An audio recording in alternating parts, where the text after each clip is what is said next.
Now, most of the time, beef suet is just considered a waste product, so this is probably going to be pretty cheap at your local butcher. This was $1.50 a pound, and I got 20 pounds, so 30 bucks, and this yields about 8 liters of rendered out beef tallow. Now, I did decide to grind up all the beef tallow just using the coarse plate on my meat grinder. Now, it does go a little bit differently than grinding meat, so the first thing I found after a little bit of use that hotter is better with this. So I just use hot tap water until this thing was really hot. And the reason for that is otherwise the inside of the collar, you can see the different grooves. These just get plugged right full of beef tallow, and you end up having to clean it. It only took a couple of minutes to grind. I do have this overkill grinder if you want to learn more about that.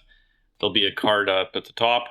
Also, when doing this, I did set the temperature a little bit on the high side when I was rendering this stuff down in the pot. And I started this as soon as I had a bowl full beef suet that was ground up. I chucked it in the pot and got it rendering down. But I did have the temperature a little bit too warm. It's not burnt, but it's really, really close. So slower is better in this case. Now I just cut up the beef tallow just so it would fit into the collar of this guy to get it ground down. You optionally would not have to do that at all, and you could just chuck your beef tallow all in the pot. Just go low and slow, and you'll get the same result. It'll just take a little bit longer. Took about an hour, hour and a half, maybe closer to 2, I guess, to get this all melted down nicely. I could have done it faster if I was stirring constantly, but I think I would have been pushing my luck. And like I said, I had some stuff that was getting very close to being burnt on the bottom, and that does change the quality of the fat immediately. It's not reversible. It actually is a chemical composition change, so be careful.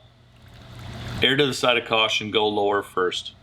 I just strained it through a strainer, and I also used cheesecloth, 4 layers thick of cheesecloth on top of the strainer, and it just took one pass and stuff came out super good.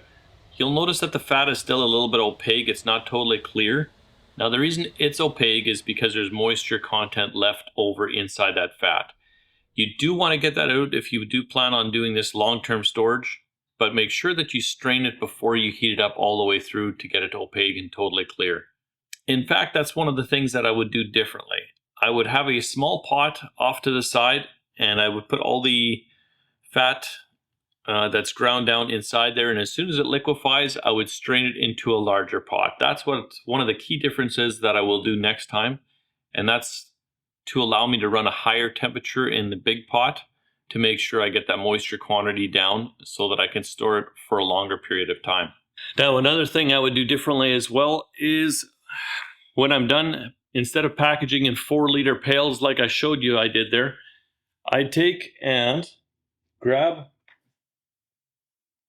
a little container like so and put like a Ziploc bag in there, or if you do have a vacuum sealer, make a vacuum sealed bag, stick it inside here, fill it up, throw it in the fridge. Then as soon as it solidifies, you can vacuum seal that bag, chuck it in the freezer, and this stuff will last you indefinitely. So how does it perform versus regular vegetable oil or other oils? Well, I'll tell you right now, these fries were absolutely delicious. They remind me very much of the old Golden Arch fries that we used to get. I've learned that they since changed the product and what they fry in, and that explains why the results are different. The outside of the fry is golden crispy, and the inside is very well cooked, and the moisture stays inside of the fries. They're also way less greasy than if you normally fry them in a different vegetable oil. I was actually on the verge of chucking out my old deep fryer when we tried this fat in there. It totally changes the performance of your fryer. After doing some research, I found out why. Beef tallow is a very dense fat. It holds more energy, stores more energy, so it does a better job of frying versus like a vegetable oil would. The plus side of this too is it's all natural. I mean, it doesn't get much more natural than ground up suet from a butcher that you grind down and add nothing to it. We added nothing. We just ground down. In fact, all we did was take stuff out, just the little meat chunks at the end. They're strained off and they were discarded. If you wanted to, after you have the stuff all rendered down, You could fry these things. They would probably make some delicious crackles to sprinkle on top of nachos or something like that. Now, frying time actually decreased as well from switching to tallow. I'd say we lost about a third of the cooking time is gone. So it's a little bit faster. So overall flavor comparison, would I do this again? Am I going to continue doing this, or do I like vegetable oil? For me, it's a no-brainer. These are some of the best fries I've had in years. We will not be going back to any other type of fat products. I'm also violating one of the golden rules of the deep fryer, which says never to use lard that solidifies. Optionally, you can pick up deep fryers that do have like a fat melt option. Mine does not have that, but it does have a low temperature setting that lets you kind of heat it up. I just turned it all the way off and just turned it on till it clicked, till it engaged, and I left it like that till the fat melted down before I proceeded to turn up the temperature all the way. If you would like to learn more about the meat grinder that you see me use in here, there is a review on my channel. It's off to the side.